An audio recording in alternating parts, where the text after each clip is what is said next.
Salve Madre de este pueblo, porque sigue sonriendo al mundo, convencida del amor de Dios y de su gloria eterna.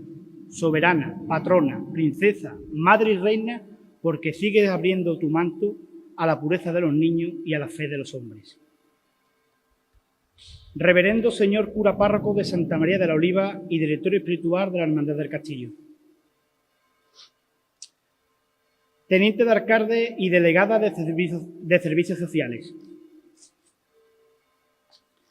Teniente de alcalde y delegado de fiesta y participación ciudadana.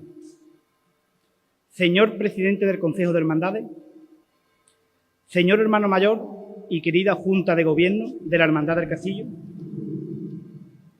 Amigo exaltador. Pueblo de Lebrija, hermanos todos.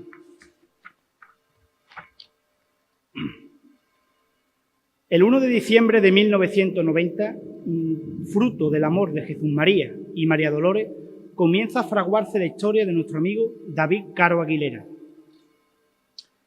Él mismo ha ido dándole forma a su vida. David es una de esas personas inquietas. Recuerdo, de pequeño, como siempre ha sido la cabeza pensante, y todos les hacíamos caso. Un joven que siempre ha tenido las ideas muy claras. Ya destacaba con el pincel en la escuela, y es ahí donde empezaron a surgir los primeros brotes de artistas. Terminó sus estudios primarios en el Colegio del Recreo Don Ramón, pasando de esta forma al Instituto El Fontanar y terminando allí la educación secundaria. Luego pasaría por Jerez de la Frontera, donde realizó los correspondientes estudios sobre Bellas Artes y tomando rumbo a Sevilla, donde se formó en artes aplicadas a la escultura. Dejando de lado su formación académica y sumergiéndonos en su vida cofrade, es notorio destacar que siempre ha estado ligado a todas las hermandades de nuestra ciudad.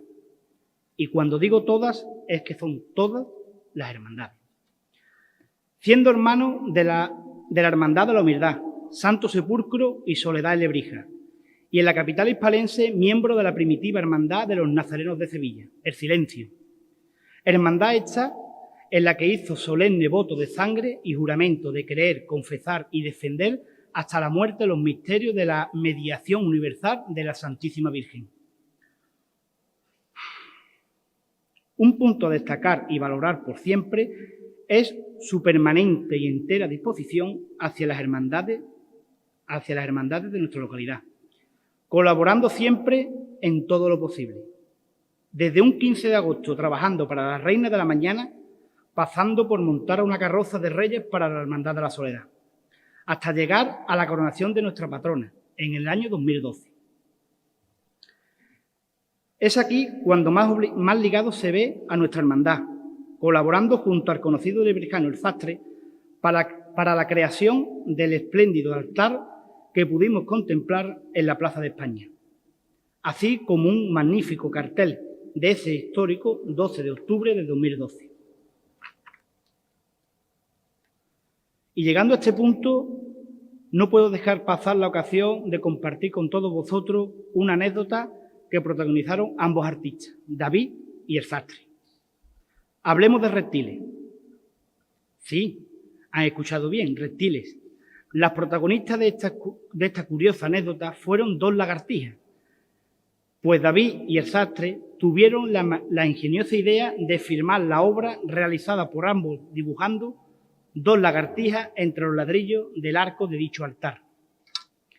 Y es que este tipo de hechos no pasan desapercibidos para aquellos que conocemos a David, pues, y os invito a observar cuando tengáis la oportunidad, David acostumbra a introducir muy discretamente el número 12 en sus obras, dotándolo así de su seña de identidad.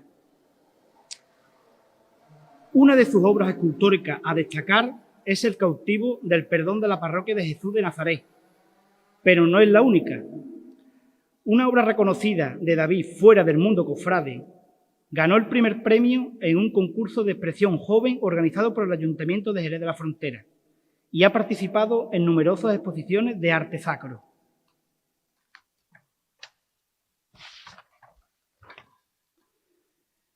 En este año que celebramos el aniversario de León Antonio de Nebrija, cabe destacar su admiración hacia el ilustre Brijano, con la creación de unos originales relieves. Este arte no vino por sí solo, vino de la mano de una pasión por el belenismo, que lo llevó a crear la Asociación de Belenistas de Lebrija, siendo presidente y fundador con tan solo 17 años. Sigue ligado al mundo del belenismo, estando actualmente en la Asociación de Sevilla, trabajando en la organización de la exposición de escultores que se llevará a cabo en el Congreso Mundial de Belenistas este próximo año 2023, en la capital hispalense. Agradecer a tu madre Loli el haberte llevado bajo su manto y enseñarte la fe hacia la Virgen del Castillo. Desde ese momento la Virgen sabía que este día llegaría y que tus palabras de amor y buen hacer colmarían de cariño y bondad. Gracias por elegirme para esta humilde presentación. Te dije que no estaba capacitado y me dijiste que lo único que tenía que hacer era escribir con la mano en el corazón, y así lo he hecho. Como ya dijiste en tu pregón, refiriéndote a la Virgen, me contaron que a tu fortaleza llegaban caballeros, condes, marqueses, duques de todos los rincones del mundo, y también que recibías al pueblo más llano y a los más pobres y más desfavorecidos. Hoy te recibe a ti, amigo David, con ganas de escuchar esos versos que salen de tu corazón y que inundarán a toda esta villa de amor hacia nuestra madre. David, es tu turno, que tus palabras nos ayuden y nos fortalezcan en la fe.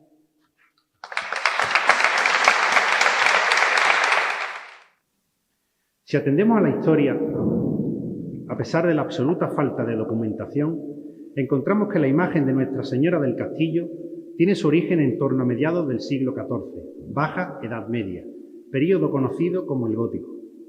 Creemos que su realización está relacionada históricamente con la estabilización de la población de esta villa de Lebrija, una vez que pierde su condición de zona fronteriza con la toma de Antequera.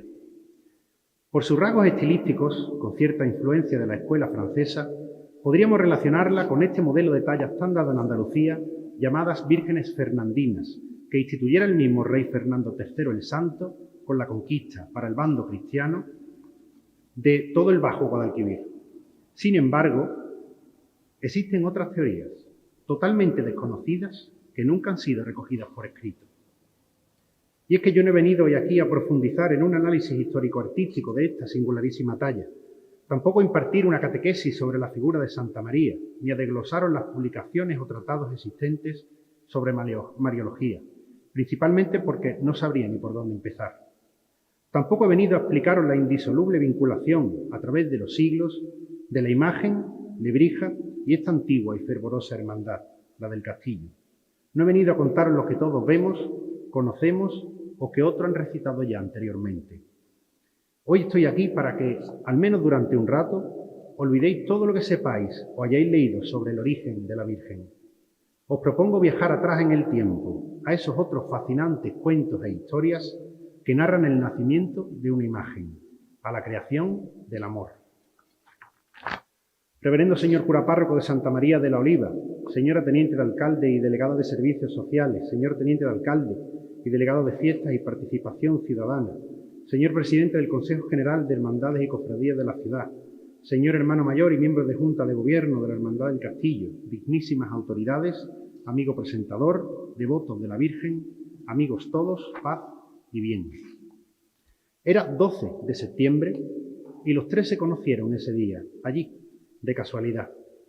Un niño que aspiraba a ser artista, un hombre de mediana edad, médico por vocación, y un anciano, ya en el atardecer de su vida, que dedicó sus años al noble oficio de la labranza de la tierra. Como hijos de Lebrija, los tres tenían algo muy fuerte en común, una verdadera devoción por la Santísima Virgen del Castillo. A pesar de que acababan de conocerse, entablaron una muy buena relación. Hablaron de muchas cosas, tocaron varios temas, pero, como no podía ser de otra forma, en un día tan señalado para estos tres devotos, su tertulia rápidamente giró en torno a la reina y madre de este pueblo. Hablaron de sus vivencias con ella, de los días grandes de la hermandad, de sus tradiciones y anécdotas, de su amor por Santa María. Llegó el momento durante su extensa conversación, en aquella mañana, que comenzaron a hablar sobre la autoría y creación de la Virgen y se dieron cuenta que sus relatos, los que les contaban sus abuelos, no eran ni siquiera parecidos. Es cierto que los tres coincidían en el periodo histórico, siglo XIV, plena Edad Media, pero cada uno tenía una teoría de cómo se llevó a cabo la creación del amor.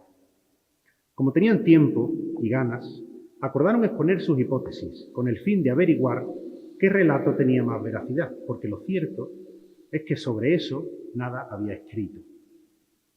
Quiso comenzar el más joven, asegurando que su cuento, porque es un cuento y así debemos entenderlo, era muy antiguo y se había ido contando de generación en generación hasta nuestros días. Se pusieron cómodos y abrieron sus oídos. Y dijo el niño: esta, señoras y señores, es la historia de un castillo y su princesa. Hace mucho tiempo, hará unos 700 años, en una cercana tierra, existía un antiguo reino gobernado por una joven princesa. Era un pueblo de gente feliz, hacían vida normal. Había artesanos, soldados, panaderos, comerciantes, molineros y muchos dedicados a la agricultura, ya que todo era una gran explanada que se perdía en el horizonte, ideal para el cultivo. La villa estaba formada toda de casitas bajas de madera y piedra. Nada había que sobresaliera por encima de la planicie de aquella tierra de marisma. Un día, de pronto, el cielo se tornó de un gris muy oscuro, casi negro, y con él un viento frío unido a un silencio poco habitual. No sería más que la calma que precede a la tempestad, pues aquellas gentes ni se imaginaban lo que estaban a punto de presenciar. Todos miraban hacia arriba, pues se veía como una sombra proyectada, una silueta. De repente, de entre las nubes negras, apareció nada más y nada menos que un enorme dragón escupiendo fuego de entre sus afilados colmillos. Sí, un dragón. Era un ser gigantesco, lleno de escamas, muy ágil, con unas enormes alas que cortaban el viento y una larga cola que movía a modo de timón mientras surcaba el cielo a baja altura. Los habitantes de aquel pueblo estaban aterrorizados, pues habían oído historias y cuentos de dragones, pero pensaban que eran solo eso, historias. Mientras seguía escupiendo por su boca fuego, coloreando todo de un naranja intenso, bajaba su vuelo cada vez más, hasta el punto de arrastrar sus garras por la tierra de las calles. En una de esas, en un giro repentino de su rumbo, el imponente dragón agarró a varios niños mientras estos corrían intentando huir de sus zarpas. Los valientes soldados que allí estaban quisieron de alguna forma detenerlo y usaron sus arcos para lanzarle flechas. Ni una sola consiguió siquiera arañar la dura piel de aquella enorme bestia, pero al menos consiguieron desorientarlo haciendo que soltara a los niños y huyera hacia adentro. Pasaron los días, las semanas, los meses y aún se preguntaban todos, sobre todo la princesa, por qué el mal había llamado a las puertas de su reino en forma de demonio escupefuego. Al tiempo, poco más de un año, en una jornada normal, la luz de pleno día se ocultó y el cielo se tornó gris de nuevo. Con el zumbido del viento, volvió. Allí estaba otra vez, aquel ser peligroso e indomable, atemorizando a la gente de aquel pacífico pueblo. Fue dando vueltas en círculos, sobrevolando las casas y las calles, cada vez más y más bajo, hasta que tenía a los niños a merced de sus poderosas garras de águila. Por segunda vez iba buscándolos a ellos, a los más pequeños e inocentes del pueblo. Los perseguía, esta vez de forma más ágil, estaba aprendiendo. En esta ocasión no intervinieron los arqueros con sus flechas, pues no fueron útiles la última vez. La princesa, en este tiempo atrás, adiestró soldados y les ordenó para la defensa usar lanzas muy largas, de 4 o 5 metros, a modo de picas, extraídas de los eucaliptos centenarios de la frontera del reino, de allí donde el agua acariciaba la tierra. Grupos de soldados de infantería en perfecta formación, todos muy juntos, intentaron proteger a los niños, pues apoyaron firmemente sus afiladas lanzas en el suelo, creando una estructura móvil, sólida e impenetrable. La bestia no podía acceder y agarrar a los niños, pues las afiladas picas se lo impedían. A esos soldados se les conoció como el valiente tercio de dragones. Pero el mal se aprovecha de la fragilidad, buscando cualquier debilidad y los huecos para entrar. Y es que olvidaron el fuego. Frente a un ataque de fuego de dragón, poco podían hacer. Todo prendió y se creó el caos. Todos corrían sin rumbo. Finalmente, el dragón, algo fatigado por el esfuerzo, desistió por esta vez y se fue entre las nubes mientras rugía enérgicamente. Había dejado claro que su objetivo eran los niños, no sabían por qué, y también que volvería.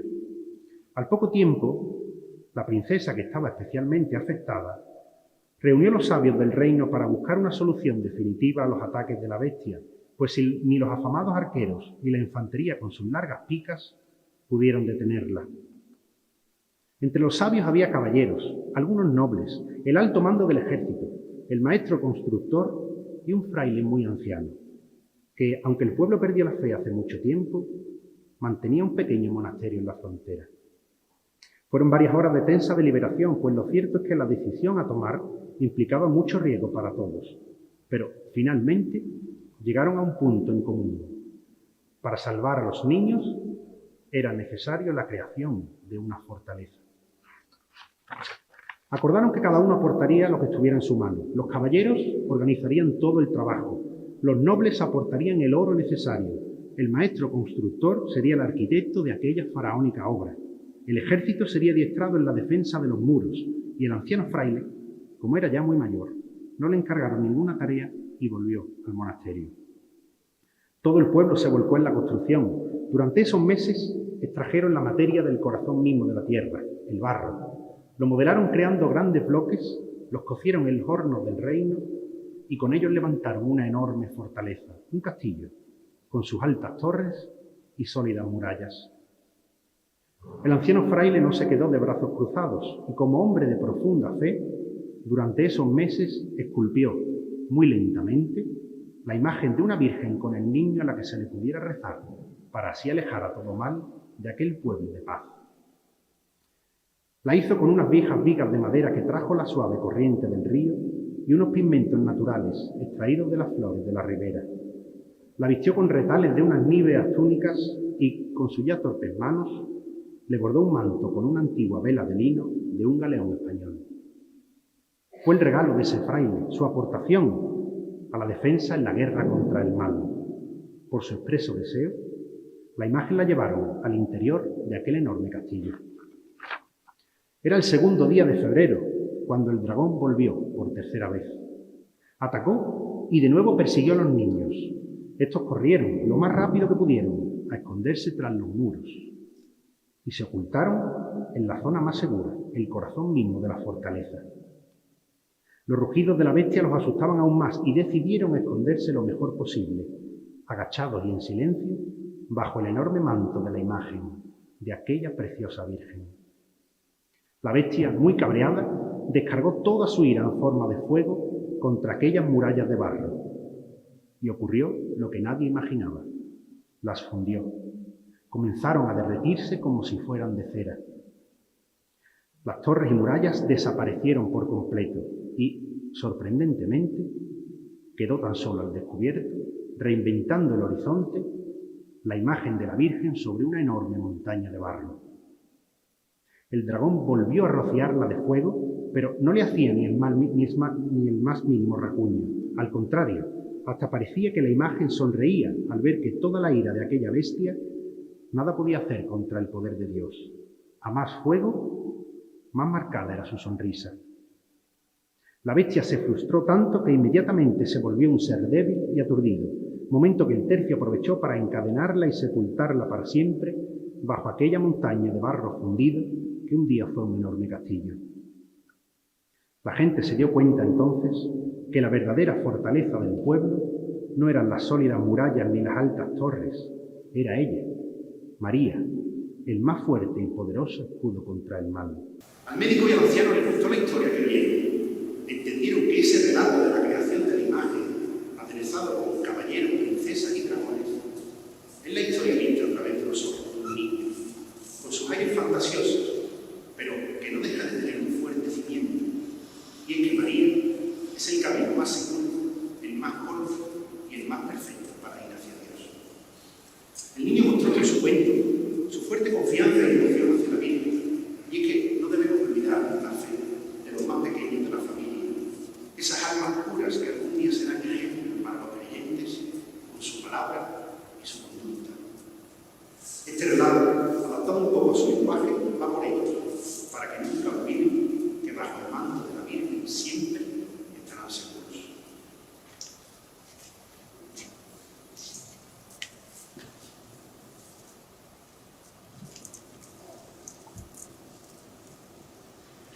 Algunos se preguntarán, hay quien por desconocimiento, otros por falta de fe y otros simplemente por una mera cuestión de intento de ofensa, curiosamente más anticlerical que iconoclasta, que cómo es posible que sean creadas todas estas historias en torno a una imagen que tan solo es madera.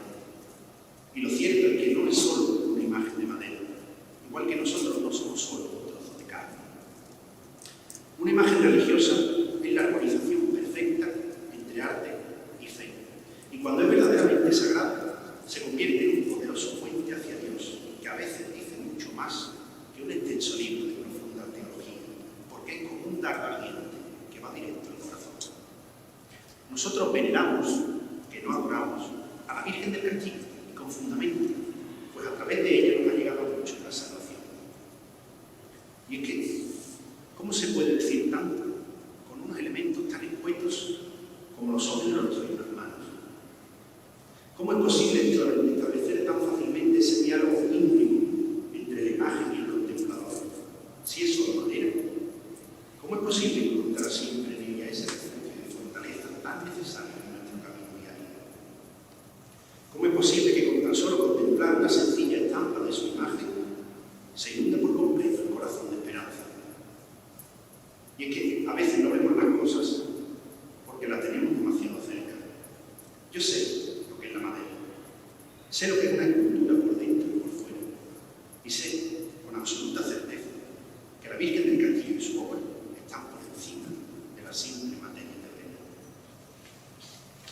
Era casi la hora del almuerzo y el niño y el anciano iban a comer juntos allí mismo.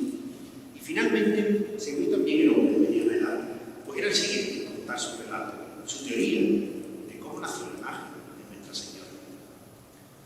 Como dije, era 12 de septiembre, el día grande de la patrona, y en ese momento, por circunstancias, no estaban cerca de ella, pero como veis, seguía siendo el eje principal de su conversación.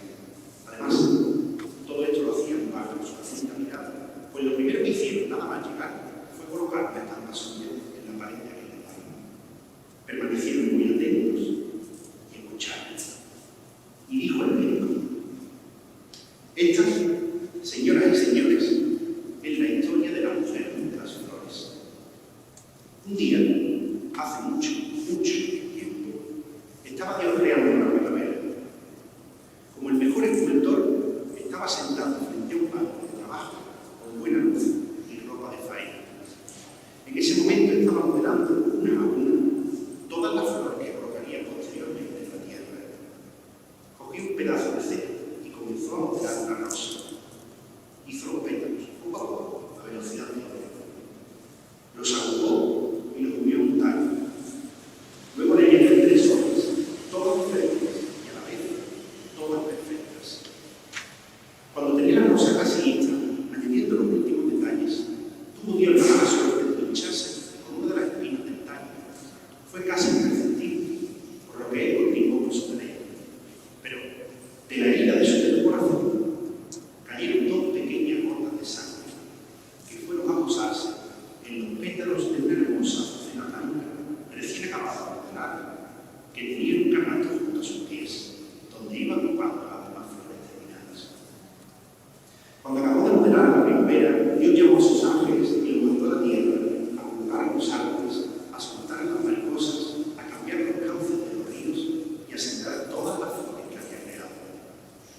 Mucho más adelante en el tiempo, mucho más, cuando el mundo estaba poblado y siguiendo su curso natural, en torno al período que llaman el gótico, ocurrió algo relacionado con lo relatado anteriormente.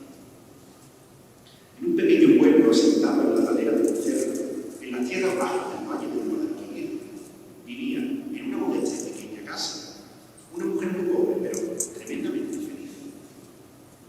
No tenía familia, pero nunca estaba sola.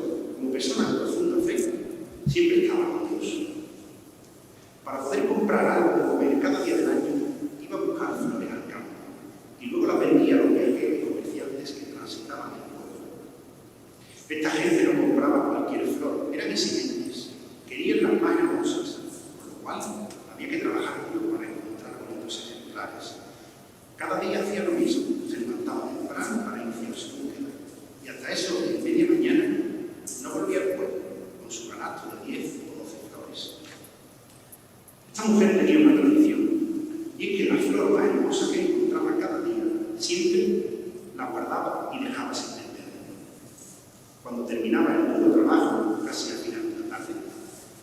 a una pequeña capilla que había junto a su casa y allí dejaba la flor como ofrenda. Esa pequeña capilla tenía el tamaño justo para albergar unas 4 o 5 personas en su interior, no más. Pero lo cierto es que últimamente poca gente entraba. Era toda blanca, encalada, pequeña pero con el techo muy alto. Tenía una estrecha ventana en un lateral por donde entraban los rayos de la luz a iluminar lo único que había en su interior. Una pobre cruz de madera colgada a media altura en la pared. Allí dejaba esa flor, la más bonita, en un sencillo tarrito con agua. Lo hacía como regalo a Dios, mientras rezaba siempre un Ave María, como le había enseñado su abuelo. Luego daba las gracias e iba a descansar. Al día siguiente hacía lo mismo, quitaba la flor del día anterior, ya un poco marchita, y colocaba la nueva mientras volvía a rezar su Ave María. Había días que conseguía encontrar más flores y otros días menos. Unos días conseguía vender más y otros no tanto. Unos días podía comprar algo más para comer y otros no le llegaba. Pero siempre, siempre, la flor más bella la dejaba a los pies de la cruz, para Dios. Uno de los días, como tantos otros, salió temprano al campo a los pies del antiguo muralla del pueblo a iniciar su búsqueda. Esa jornada fue especialmente dura, porque cada vez se adentraba en terrenos más complejos para encontrar mejores flores que vender. Era ya mediodía y en su canasto tan solo llevaba una rosa roja, 3 o 4 amapolas y un ramillito de margaritas.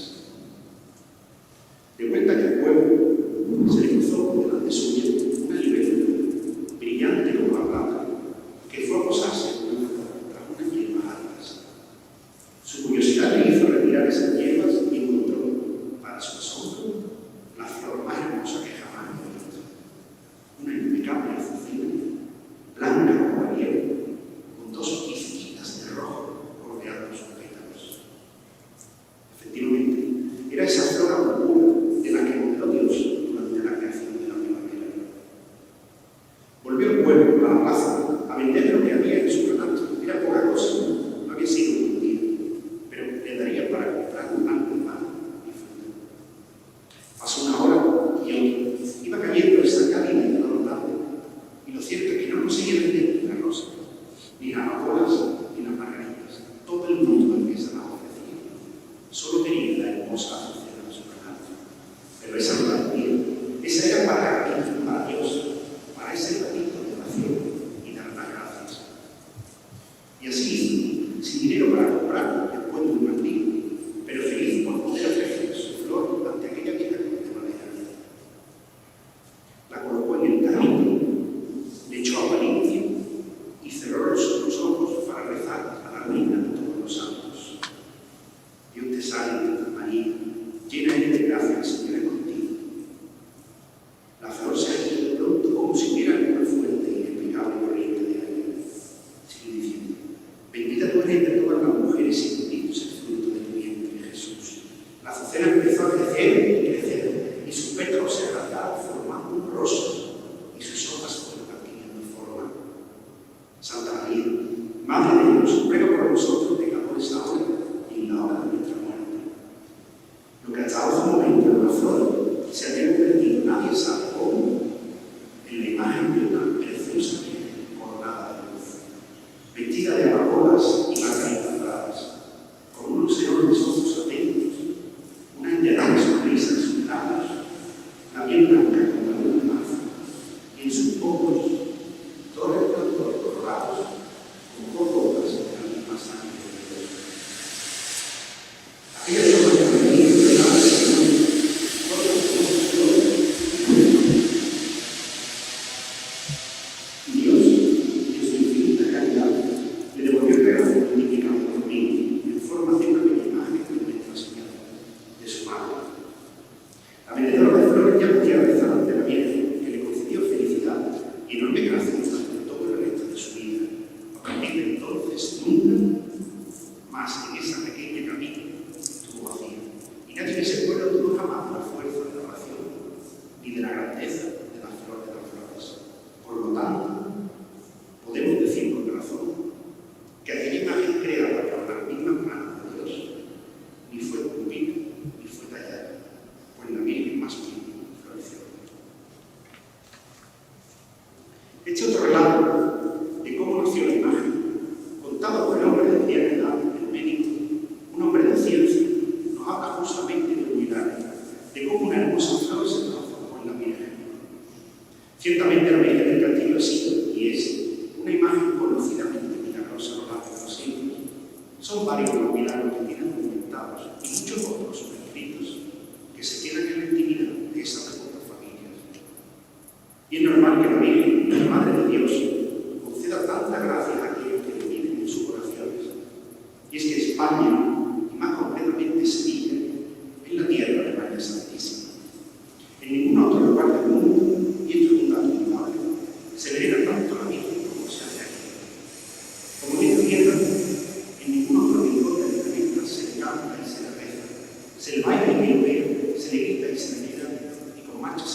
viendo al mundo mismo su cuento, sigamos pidiéndole por los nuestros, sigamos regalando estampas con su imagen a los que necesitan salud, sigamos poniendo esa medallita con sus caras, las cunas y caras de los niños, sigamos colgando los ojos de nuestros patios y su foto bajo el cristal de aquella mesa cambiante.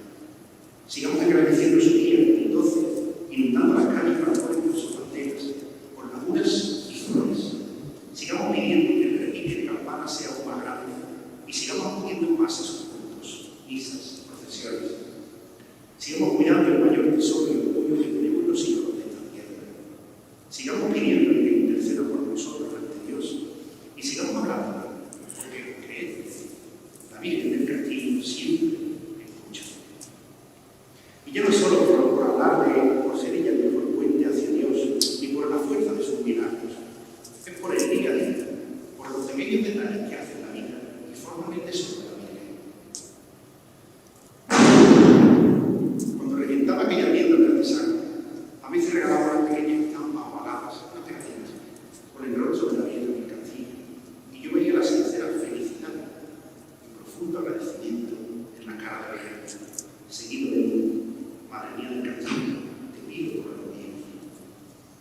Cuando un buen amigo, costanero de él, salió de debajo del paso y me regaló una de las formas de los frescos del antiguo barrio, que ahora tanto tengo en mi casa, por cierto, yo fui la persona más feliz del mundo. Fíjate qué cosa, algo materialmente tan insignificante, pero que era mío. O la flor que me regaló su abuela, o el recorte de una vieja revista de feria musical que me dio mi abuela Dolores. Son detalles materialmente sencillos, cosas pequeñas, pero que automáticamente nos transportan a algo mucho más grande. También ha habido otras cosas, algo más visibles, que muestran la grandeza que rodea la protectora de este pueblo, como que es mi enorme histórico, el de la coronación, que tantas cosas y tan buenas. O como esos días de culto, en los que la Virgen está en el convento de la Purísima Concepción, entre las monjas de clausura. Esos ángeles del cielo que se colman de felicidad por tan solo ver el rostro de Nuestra Señora entramos por la puerta de la iglesia. Nadie la cuida ni le pone tanto amor como lo hacen ellas. Todo esto no son milagros y no hace falta que lo sean. Todo esto son los ladrillos de la obra de la Virgen, que en poco, aún sin darnos cuenta, nos endereza nuestro camino diario siempre para bien. Llegó el momento de oír la historia de la creación que tenía preparada el anciano, el agricultor. Estaban impacientes, pues por ahora poco tenía que ver un relato con otro. Primero, el niño por la épica batalla del castillo de la princesa y el dragón. Luego el médico por el milagro de la transformación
palabras de su boca. A pesar de ser el hombre de una sólida fe, el pastor no podía dar crédito a aquella insólita aparición. Y es que tenía delante suya, en caso de Petros, en medio del campo, una preciosa imagen de María, la Santa Madre de Dios. Esa imagen tenía en su piel la luz de luna de todas las negras noches serenas, el aroma de toda la tierra de María, los ojos abiertos de todos los enamorados, en sus hombros el calor de todos los volcanes y en su boca la sonrisa de todos los niños. Nunca antes había visto nada igual. Aquello le impactó tanto que retrocedió sobre sus pasos muy lentamente, con una de sus manos aferrada en la oreja de carne. Una vez cerca del rebaño, volvió el pueblo a contar a viva voz lo sucedido. A pesar de la fiel descripción que dio de cada detalle, nadie en el pueblo creyó que el anciano pastor hubiera visto la imagen de la Virgen. Era curioso porque era un hombre respetado, no tenía ninguna necesidad de mentir. Además, los invitó a que lo acompañaran para que todos vieran con sus propios ojos. Señora mía, dueña y poderosa sobre mí, reina de los cielos, ojalá estos hombres puedan ver lo que tenían entendido. Desde esa misma tarde, la historia del anciano pastor fue fruto de habladurías y burlas en todo el pueblo, y hasta casi le hicieron dudar de lo que Dios le puso frente a él. A la mañana siguiente, bien temprano, y como cada día, fue a por sus ovejas para ordeñarlas e ir en busca de pasto fresco. Al poco de iniciar la ruta, uno de los corderos, de nuevo, comenzó a alejarse del grupo e inevitablemente el pequeño acabó perdido entre tanta vegetación de aquella ladera. Sus intensos paridos fueron suficientes para que el anciano llegara hasta él, aunque por diferente camino acabó allí. En el mismo sitio que el día anterior, al otro lado de la acequia y frente a aquel enorme arroyado. Otro destello de luz lo iluminó todo, y allí apareció, reposando sobre unas suaves violetas, la Virgen vestida de sol, con una luna bajo sus pies y una corona de 12 estrellas sobre su levemente inclinada cabeza. Se arrodilló mientras decía: oh Inmaculada, Reina del cielo y de la tierra, refugio de los pecadores y Madre nuestra amorosísima, a que Dios confió la economía de la misericordia. Yo, pecador indigno, me postro ante ti suplicando que aceptes todo mi ser como cosa en posesión tuya, dijo en voz alta. La posible duda que pudo tener la noche anterior quedaron totalmente disipadas. Esta vez no quedó paralizado ni asustado, todo lo contrario, sintió un profundo gozo por tener frente a él otra vez aquella imagen de Santa María con el niño Dios entre sus brazos. Con el pequeño cordero sobre sus hombros y el lado del bastón, volvió el pueblo lo más rápido que pudo. De nuevo, delante de todos, y esta vez sin que le temblara la voz, repitió lo sucedido. Y nadie le creyó. Decían que eso era imposible, pero como había tan convencido de sí mismo y nada perdía, dijeron al pastor que lo llevara a ese sitio para que ellos también pudieran ver a la Virgen. Y así hicieron, todo detrás de él, caminando lentamente tras los pasos del anciano. ¿Cuál fue la sorpresa de todos cuando, al llegar frente a aquel alma, lo que había oído con todo el sentido del mundo? Pues efectivamente, allí estaba la imagen, totalmente fiel a la descripción del anciano. Los ojos, la piel, los ropajes, la corona, el niño sobre sus brazos. Estaban muy arrepentidos, pero sobre todo profundamente sorprendidos del poder de Dios. Y no por el hecho que apareciera allí en medio del campo una imagen de la Virgen que lo tiene, sino de que el anciano pastor la hubiera visto y descrito con tanta exactitud. Pues este era totalmente ciego de nacimiento. Por eso llevaba un orgullo blanco pastor para guiarse, por eso caminaba tan lentamente, por eso le había puesto cada una de sus ovejas un cencerro al cuello para escucharlas. Por eso nadie le creyó, era ciego. Y es que había visto a la Virgen con los ojos del alma, pues la fe va directa al corazón de los hombres.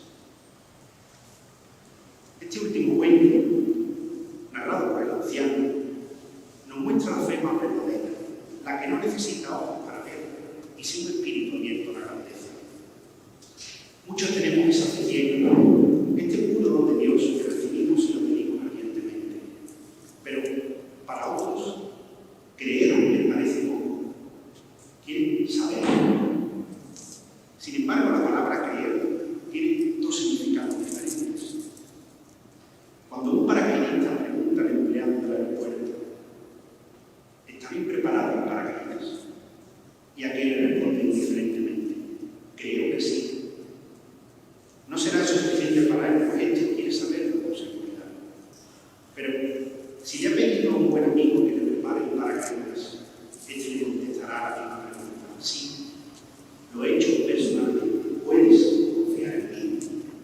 Y el paracaidista dirá, te creo. Esta fe es mucho más que saber, es certeza. Esa es la fe de los profetas, esa es la fe de los mártires, esa es la fe de los cristianos perseguidos, esa es la fe de los ancianos pastores. Y esa es la fe a la que nos invita nuestra madre, la Santísima Virgen del Castillo. Como dije al inicio de toda esta historia, se desarrolla un 12 de septiembre. A esta hora la procesión ya recorría las calles de la ciudad. Pero, ¿qué hacían esos tres hijos de Nebrija que en este día tan señalado estaban junto a la imagen de su devoción? Pues ese niño, su niño de artista, ese médico y ese muy anciano agricultor no estaban junto a la Virgen no porque lo quisieran, pues era su más feliz deseo, sino porque había algo que se impedía y era la falta de salud. Estaban en la habitación de un hospital, el niño en una cama, el anciano en la otra, y el médico con tan fuerte oración que no nos dejó solo en ningún momento. Todo esto no ha sido más que un reflejo de todas esas historias que se cuentan en las camas y pasillos de esos hospitales. Cuántas oraciones, cuántos pensamientos, cuántas estampitas en esos cabeceros y cuánta esperanza nos regala la Virgen del Castillo. Posiblemente el niño el próximo año podrá disfrutar del día grande de Nebrija y el médico tal vez no esté de guardia y también pueda hacerlo, pero el anciano, quién sabe si esos ratitos hablando de ellos, contando su historia, no son sino esos parpadeos previos al sol eterno. Él sabía que quizás no vería más a Nuestra Señora del Castillo en procesión con su vida, pero no le importaba. Era un hombre tremendamente feliz, porque sabía que la imagen de la Virgen es un reflejo de María, verdaderamente resucitado a los cielos. Volverían a verse ya arriba, pues estaba convencido que la vida se cambia, no se pierde, y que la muerte no es más que el comienzo de la siguiente gran aventura. Quizás que la historia general se desarrolle en un hospital con un médico como uno de los narradores, sea un humilde y sencillo reconocimiento a la vocación, a esa enorme labor de los que se dedican a esta noble profesión, más en estos difíciles meses que llevamos a nuestras espaldas. Su esfuerzo y dedicación intensa han salvado la vida a miles de personas en una pandemia que nos pilló a todos por sorpresa y en desventaja. Por ello merece mucho más que mi agradecimiento. Pero no quería dejar pasar esta oportunidad que hoy me brinda la Virgen para reconocer la labor de otro colectivo que también ha sido clave en la lucha contra el virus. Este que no pasó naturalmente en los más verdaderos peligrosos y que pocas veces es premiado y multitud de veces atacado. Porque aplaudimos merecidamente a lo que cura en nuestro cuerpo, pero ¿y lo que cura en nuestra alma? ¿Dónde quedan esos reconocimientos para la Iglesia que se ha dejado la piel ayudando en todo a todo el que lo ha necesitado? Sacerdotes, hermandades, monjas, laicas. La Iglesia no es solo Roma. La Iglesia también son esos curas que se han dejado el alma ayudando en esos hospitales parroquias. Esas monjas y religiosos que le faltaban horas en la residencia de ancianos. Esos voluntarios repartiendo alimentos en las colas de Cáritas, en los comedores sociales de la calle. Esos cofrades que dedican horas y horas a mantener su libertad y que han hecho todo lo posible por ayudar a los más desfavorecidos. La Iglesia no está perdida,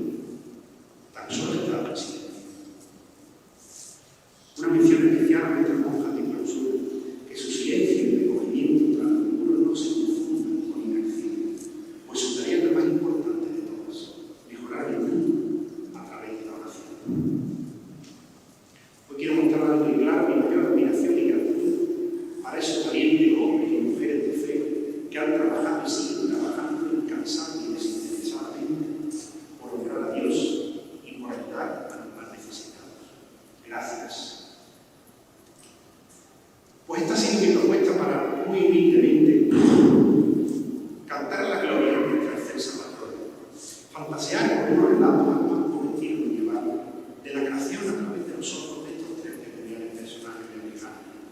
Historias muy diferentes entre sí, pero todas narradas desde una profunda devoción y amor por la Santísima Virgen del Castillo. Estoy convencido que el relato histórico del nacimiento de la imagen, el que vivieron aquellos testigos, debió ser el camino muchísimo más apasionante que estas novelas. Sin embargo, sigue siendo y será posible un auténtico enigma. Pero y ahora yo me pregunto, ¿y qué más da? ¿Acaso es relevante quién fuera su autor? ¿Acaso importa el año exacto de su realización? ¿Cambiaría algo en nuestra percepción en torno a ello? Lo importante es que tenemos la enorme suerte de estar cerca, de forma casi milagrosa, de una indudable tesoro artístico y espiritual. Por ello debemos mirar siempre hacia arriba, hacia la cima, y confiar con un amor imperecedero en nuestra Madre del Castillo, venerándola como ya decían nuestros abuelos.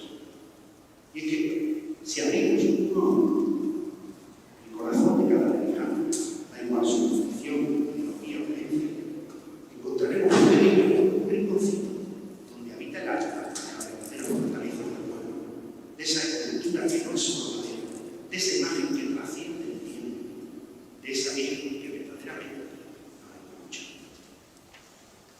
Termino este viaje con unos sencillos versos que, muy lejos de ser poeta, he escrito a modo de síntesis de esta aventura de la creación de la muerte. Hay un misterio del viento que domina ya los 6 siglos, una imagen dueña del tiempo que reina en un viejo castillo. Cuentan que bajo del cielo o en esta tierra su exilio, dicen que habita en un cerro mojado entero de blancos lirios.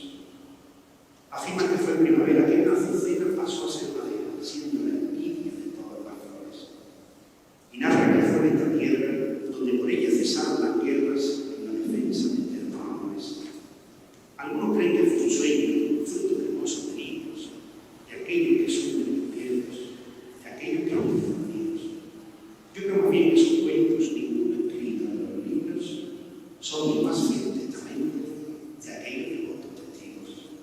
Habrá fragmentos de pura verdad intactos al tiempo que pasa sin más, a veces tan lento y a veces deprisa. Y habrá parte de cierta epopeya que adorna las hazañas de aquella doncella de ojos abiertos y eterna sonrisa. Y aunque ahora todo sean dudas, ¿qué más da por qué se crea? Si fue por la flor de unas ruinas, los ojos del alma o una batalla. ¿Y qué importa si existen lagunas, si fue una torre o una muralla? Si viste de sol o viste de luna, si viene del cielo o es obra humana. Si fue algún artista o fue una excepción, si fueron los hombres o fue el mismo Dios, el creador de esa imagen perdida. Lo que importa es estar en el presente y cada virgen nunca está ausente cuando más se le necesita. Y es que esta virgen está llena de amores, es una madre que escucha y que da, coge esta vida cargada de dolores, se marca en el mundo que tiene que llevar. Y es que esta imagen colmada de dones te empuja adelante, nunca hacia atrás, por esperanza en los corazones de aquellos que no pueden más. Ella es el faro que alumbra y que guía, cambiando la noche pura y sombría por toda esa luz atrapada en el tiempo. Ella es la piedra pura y la torre que vigía, el puente, la senda del camino, la vía, y el agua tan fresca que aviva el sediento. Ella es el mapa de la luna mirante, aferrado a los mares como un prisionero, en la pasión de aquellos amantes. Ella es el mar de aquel alfarero. Ella es la fuerza de aquellos gigantes que siguen luchando siempre pequeños. Ella es la costa de aquel gigante que sigue soñando con un mundo nuevo. Ella es el alma de toda pureza. Ella es escudo de bien fortaleza. Ella es la llama de todas las venas. Ella es camino de toda promesa. Ella es la ángel de la madre y princesa. Ella es la estampa de nuestras abuelas. Ella es bandera en todas las pistas. Ella es el viento que gira con fuerza. Ella es la musa de las tintas que siguen pintando su amor y proezas. Ella es el fuego de toda la gloria. Ella es el manto que a todos cobija. Ella es el pueblo que sueña victoria. Ella es la tierra. Ella es la hija. Ella es el sol con toda esa luz. Ella es la lluvia de aquella semilla. Ella es la fuerza